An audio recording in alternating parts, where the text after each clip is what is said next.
stripping comes in a lot of different shapes and sizes. I mean, if you go to your local home improvement store and ask for some door weather stripping, probably the first thing they're going to show you is this peel and press foam weather stripping. Now this stuff is designed so that you take it off the roll, you peel the paper off the back, and then you press fit it onto the face of the door stop so that when the door closes, it squeezes down against that foam, creating a seal. If you have a perfect door, this can be a nice solution. Unfortunately, it's not very thick foam, and if you've got a door that's got any kind of inconsistencies to it, or maybe a slight warpage, this product isn't going to work. The other problem with this product is it don't last very long. It's a 2-3 year solution, and then you got to scrape it off and do it again. I'm not a big fan of jobs I got to do over and over and over again. So another type of weather stripping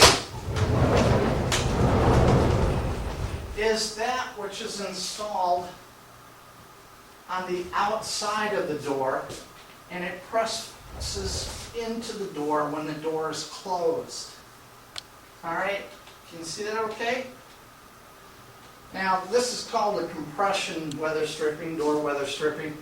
About the most important feature of this type of weather stripping is that whatever you've got for a seal, that it has enough flexibility so that if you've got a big gap at the top and a smaller gap in the middle, it's got the flexibility that it can seal the door all the way from top to bottom.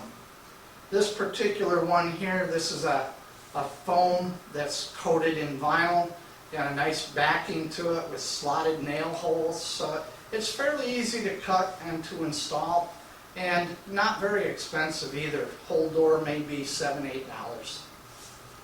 Now I've got another weather stripping here, and it's one that's a little different again, because this stuff is called V-Seal weather stripping. And V-Seal does not get installed on the outside of the door, and it does not get installed on the door stop. It actually gets installed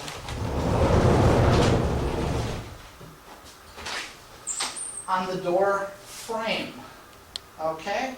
And it gets installed in such a way that the opening of the V faces outside towards the cold air. Now, I've got a piece that I've installed across the top here, and the adhesive part is towards the door stop.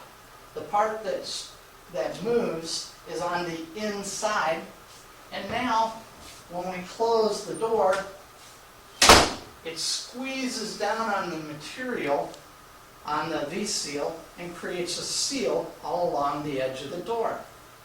And what's nice here is if you got a small gap, it's going to squeeze down a lot.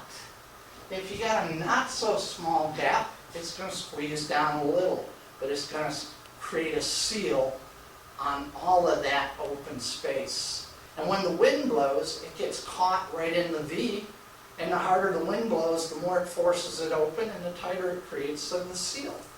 So I really like V-Seal. It's a nice product. Got one drawback to it though.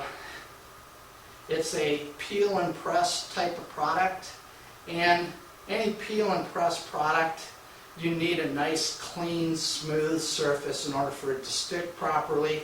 But even with the best of surfaces, you're probably only going to get 6 to 8 years of useful life before the adhesive dries up and it starts to fall off.